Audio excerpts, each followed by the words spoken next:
pessoal, meu nome é Bela Gil, eu sou apresentadora, cozinheira, escritora, ativista, nutricionista e fiz o meu mestrado em Ciências Gastronômicas na faculdade, na Universidade de Ciências Gastronômicas do Slow Food em Polenzzo, na Itália, e estou muito feliz de participar desse evento maravilhoso, Terra Madre 2020, Our Food, Our Planet, Our Future, e eu sou uma grande admiradora e faço parte do movimento Slow Food pela comida boa, limpa e justa.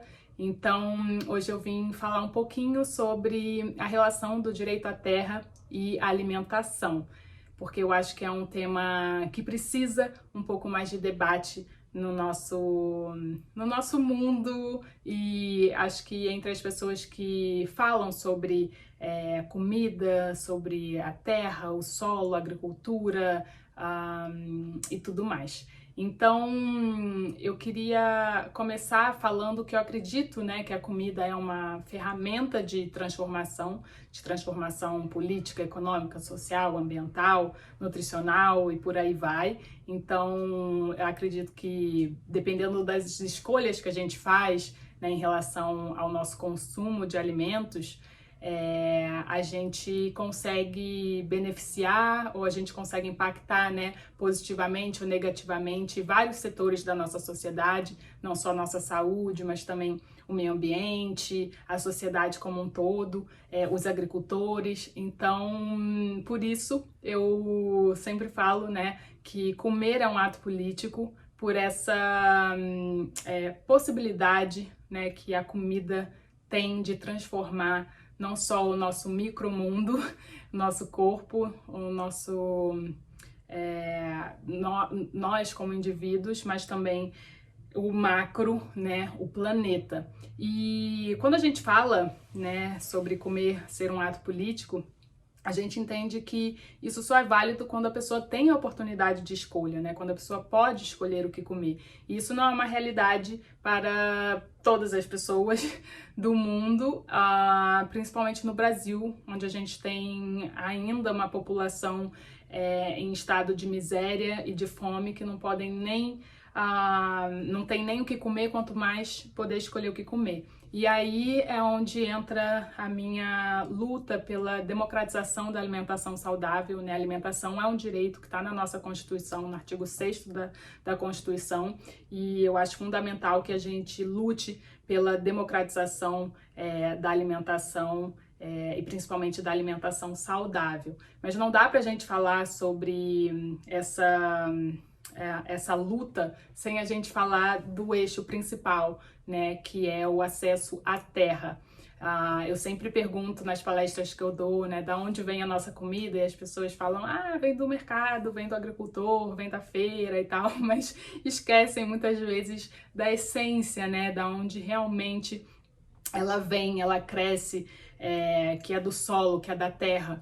Então, a gente não tem como pensar em políticas públicas ou, enfim, políticas e atitudes para dar acesso à boa alimentação sem pensar no acesso, no direito à terra. As pessoas precisam do direito à terra para plantar, né, para escolher o que plantar, colher, comer e vender e por aí vai. Então, eu queria dizer que no Brasil essa história em relação à terra, ela é muito antiga, né? Vem desde os tempos de colonização.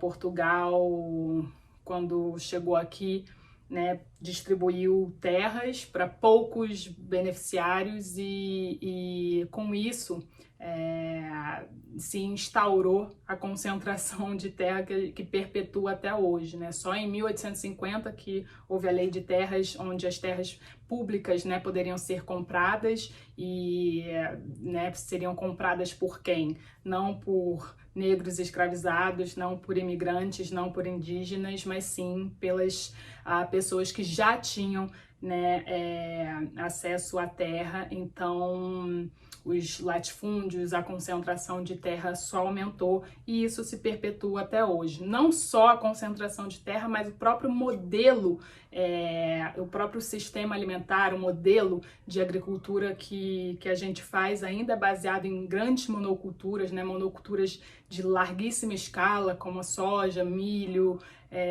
cana-de-açúcar, voltada para exportação. No Brasil, 70% da soja ela é exportada para a China para alimentar os porcos de lá, e isso faz com que a gente não tenha, né, nem soberania, nem segurança alimentar. Então, eu acho um pouco esquisito a gente enaltecer, né, o agronegócio e a sua possibilidade, né, e a sua importância para a balança comercial do Brasil, para o PIB do Brasil. Muitos falam que, né, o agronegócio é o que leva o Brasil nas costas, que sustenta a nossa economia, mas é preciso perguntar a que custo, né?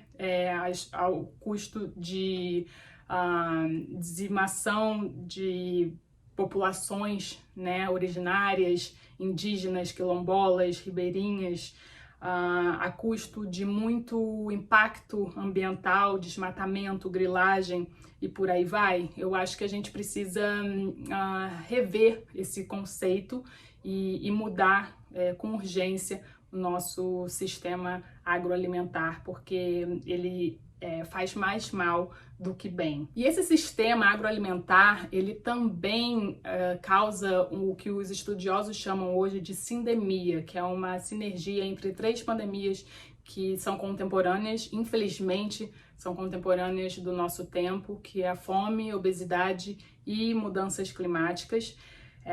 E isso se dá, né, por esse sistema agroalimentar que mantém uma concentração muito grande de terras nas mãos de poucas pessoas. Eu não falei, mas no Brasil a gente tem 1% das pessoas com propriedades, né, rurais, elas dominam quase 50%, quase metade da área cultivável no Brasil. E então isso é um índice, assim, é um número absurdo de concentração. E a fome, essa primeira, né, pandemia que a gente vive, se dá muito por causa dessa concentração, né, da produção e distribuição de alimentos. Hoje a gente tem comida para alimentar, a gente produz comida para alimentar mais de 10 bilhões de pessoas no mundo e ainda temos mais de 800 milhões de pessoas passando fome. Isso mostra claramente que a questão da fome não é um problema técnico e sim puramente político. O segundo, né, a obesidade, ela também tem como causa essa concentração de terra nas mãos de poucos, esses grandes latifúndios que produzem monoculturas para exportação, porque essas monoculturas elas são a base desses produtos ultraprocessados, né? Soja, milho, trigo, cana-de-açúcar, 90% dos produtos que estão nas prateleiras de supermercado, provavelmente você vai encontrar algum desses ingredientes, ou como xarope, ou como, enfim, farinha, e por aí vai. E a gente sabe que esses produtos ultraprocessados, eles favorecem, né, a obesidade quando consumidos em excesso e são altamente palatáveis, viciantes, acessíveis, né, baratos. Então tem uma competitividade muito injusta com a comida de verdade. No Brasil, hoje as pessoas estão deixando de comer arroz e feijão e o consumo de produtos ultraprocessados vem aumentando.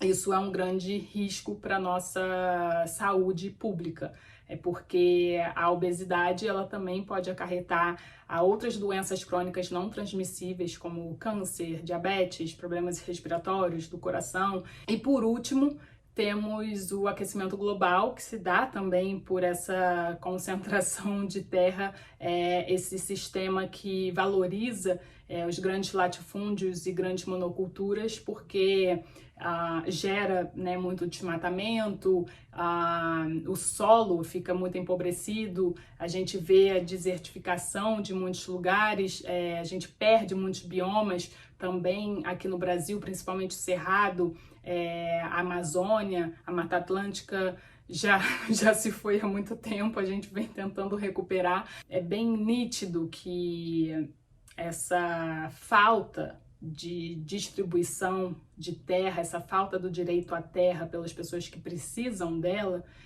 gera um problema mundial muito grande. E eu sei que eu falei aqui um monte de problematizei bastante essa questão da concentração de terra nas mãos de pouquíssimas pessoas, mas super poderosas, que consequentemente acabam perpetuando, né, a miséria, a fome, a pobreza, e faz com que a gente não saia da desigualdade social, e isso é um grande problema global. Então, o que a gente pode fazer?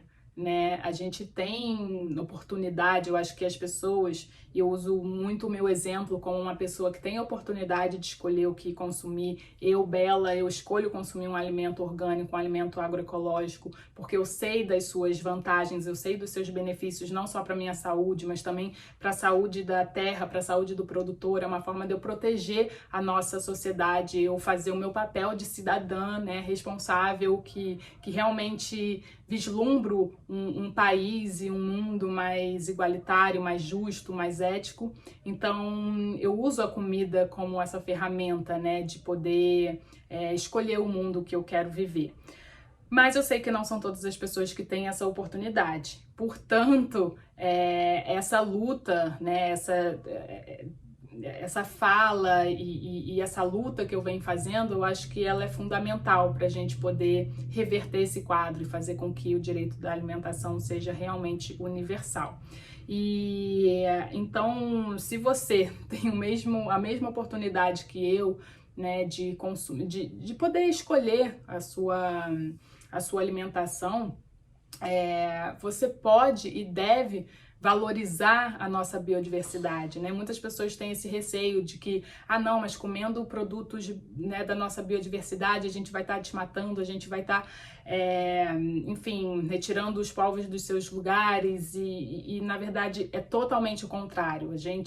Eu acho que uma das maneiras mais eficazes e obviamente deliciosas que a gente tem de manter uma floresta em pé, por exemplo, a floresta amazônica, é consumindo os produtos da Amazônia, né? Com isso a gente consegue não só manter a floresta em pé, mas manter as pessoas naquele território, né? Os povos indígenas, os extrativistas, os ribeirinhos, enfim, se você come uma castanha do Pará, um babaçu, um cacau que é colhido por extrativistas, coletados por extrativistas, você está fomentando, você está apoiando e ajudando essas pessoas, esses povos, a se manterem na floresta. Você está dando oportunidade para eles se manterem ali, né? Valorizando o trabalho deles, pagando, né, o preço justo por esses produtos, e isso faz com que eles consigam se manter ali, ter uma vida digna, uma vida boa naquele lugar, né? Mantendo, obviamente, a harmonia com a floresta, e obviamente eles têm essa consciência muito mais forte do que a gente. Então é uma maneira da gente manter a floresta em pé, até porque os povos ali são uma forma de resistência, né, para não chegar, enfim, grileiros e desmatar tudo e colocar gado e depois colocar soja, e aí a gente já sabe no que dá.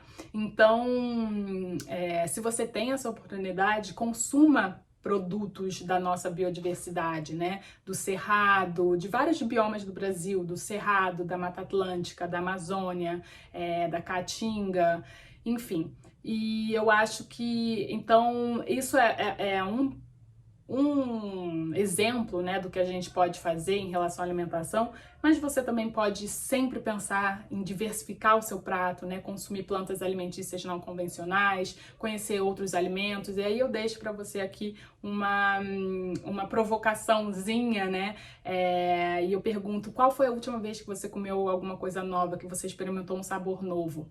Né? Experimente, vá amanhã procurar algum alimento incrível, novo, né? Que tenha esse apelo da comida boa, limpa e justa, né? Isso é fundamental, né? Se você fizer isso, já vai ser, tipo, muito, muito maravilhoso. E por último, né, voltando àquilo que eu falei no começo, não tem como a gente pensar na democratização da alimentação sem pensar na democratização do acesso à terra. Por isso, a reforma agrária ela é fundamental para nossa para essa luta, né? A reforma agrária com não só a distribuição de terra, não é só dar um pedaço de terra para a pessoa que precisa, mas ajudar com aporte técnico, né, tecnológico, acadêmico, intelectual e tudo mais, para essas pessoas poderem ter uma vida digna, né, e saudável no campo. Não é entregar a terra e pronto. Não, a gente precisa também fomentar a agroecologia, ensinar a trabalhar a terra da maneira que ela deve ser trabalhada, né? Com uma agricultura regenerativa, agroecológica, sintrópica, até porque ela é muito mais lucrativa do que essas grandes monoculturas de soja. Por isso que eles precisam de grande quantidade de terra para poder lucrar alguma coisa.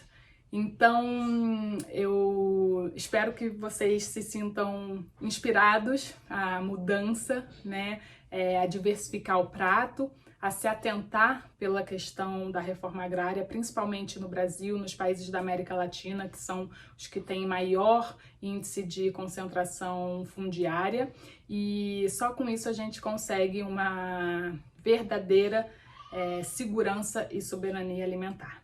Muito obrigada!